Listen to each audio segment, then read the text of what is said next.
The Facebook Quality Ranking Score. What is it? How does it impact your ads? How can you tweak your efforts to get the best score possible? You're going to learn all of this and more in this video. Stick around.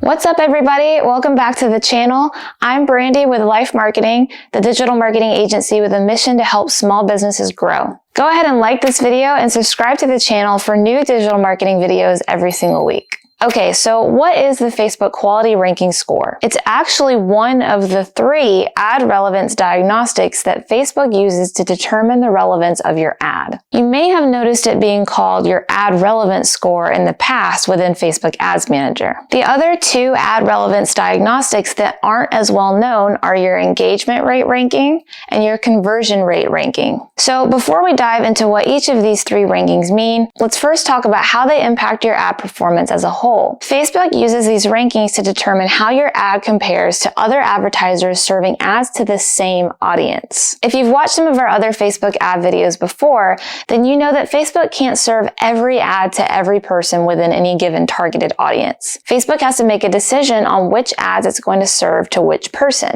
Having higher ranking scores than your competitors will help Facebook decide to deliver your ad instead of theirs. This is why having higher ranking scores generally lowers your cost per 1,000 impressions and your cost per click. Okay, so now let's go over each of these scores individually. Starting with number 1, the quality ranking score. This is how Facebook estimates the quality of your ad. Facebook says they measure ad quality through various signals such as feedback from people viewing or hiding the ad and assessments of low quality attributes in the ad, such as withholding information, sensationalized language, and engagement bait. Facebook also provides some visual examples of what not to do, which I'll put on the screen here. But in short, you don't want your ads to look spammy or use language that doesn't authentically draw in the user's click. You don't want to use images or copy that dishonestly lure Facebook users into clicking. It's also important to note that Facebook analyzes the landing page that you're sending users to from your ad as well. So Facebook doesn't just stop at analyzing your ad. Where you send your traffic to from your ad also matters.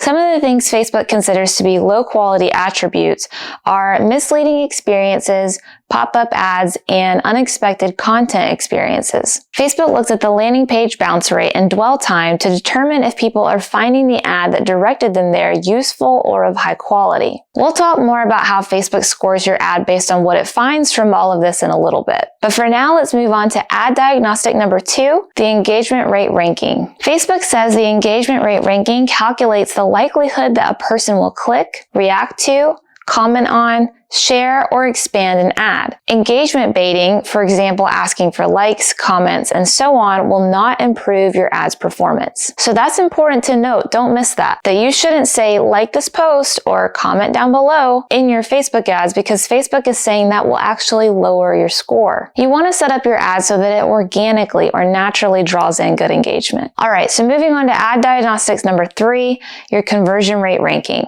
Facebook says the conversion rate ranking explains how your ad's expected conversion rate compared to ads within the same optimization goal and competing for the same audience. The expected conversion rate calculates the likelihood that a person who viewed your ad will complete your optimization goal. Okay, so let's put that into more everyday terms. When you choose a Facebook ad campaign objective, you are given options to choose from based on what your goals are. For example, if you want to boost your post engagement, you can select that objective under engagement. If you want to drive more website purchases, you can select conversions. So let's say you sell yoga pants. You select the conversion campaign and target moms between the ages of 30 to 55 who are interested in yoga. Facebook is going to compare your ad to other people targeting that exact same audience and that have the same optimization goal of conversions. All right, so those are the 3 ad diagnostics. Now let's talk about Facebook's scoring system. For all 3 scores, Facebook ranks you one of these 5 ways: above average, average, below average in the bottom 35% of ads, below average in the bottom 20% of ads, and below average in the bottom 10% of ads. So again, this is in comparison to other ads that are serving the same target audience as you. The lower your score, the more you're going to have to pay for reach, impressions, and clicks. So how can you figure out what your score is? You'll need to look in your Ads Manager account over at business.facebook.com/adsmanager. Click on a campaign and click to the the Ads tab because these scores are only given to ads, not to campaigns or ad sets. Then you'll need to click on Columns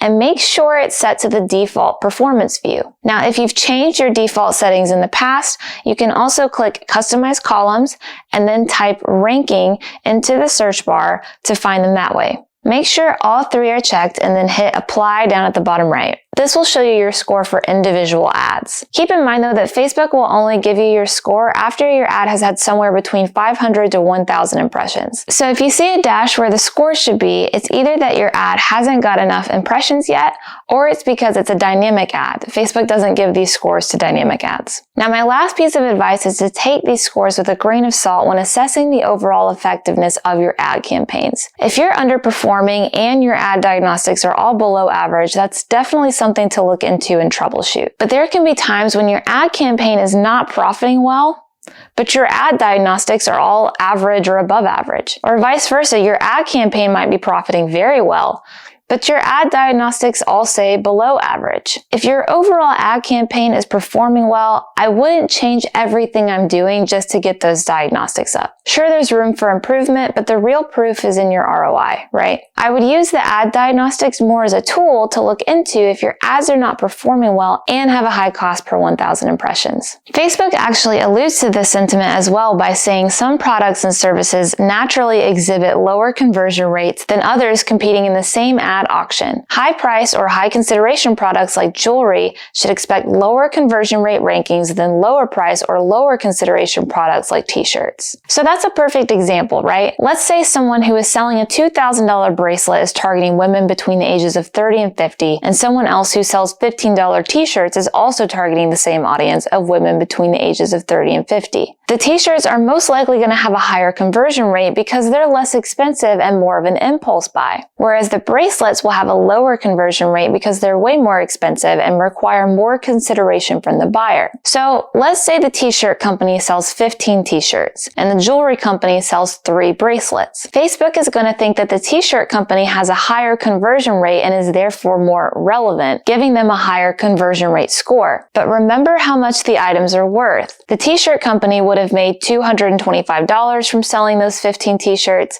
and the jewelry company would have made $6,000 from selling their 3 bracelets. So that's my point here, is to keep the bigger picture in mind when looking at your ad diagnostics. So quick question for you guys. Have you heard of these ad diagnostic scores before watching this video? Comment yes or no for me because I'm genuinely curious. But that's all I have for today's video. Don't forget to like and subscribe to the channel for more digital marketing tips and strategies, and I'll see you in the next video.